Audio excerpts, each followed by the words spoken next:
依家睇一間591尺嘅3房2個洗手間，其實叫個本啦，因為有一個只係可以當廁所用嘅。咁咧樓層唔高，但係都望到海景，同埋右手邊就係遠景啦。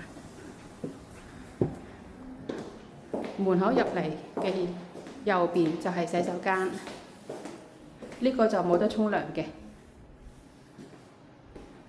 廚房有明火有窗，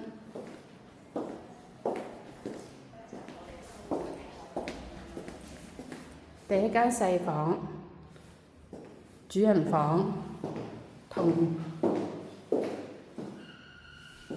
然後呢個第3間房有個工作平台可以通風，呢邊就望返高柏嗰邊。洗手間、浴室都有窗。記得關注再走哦。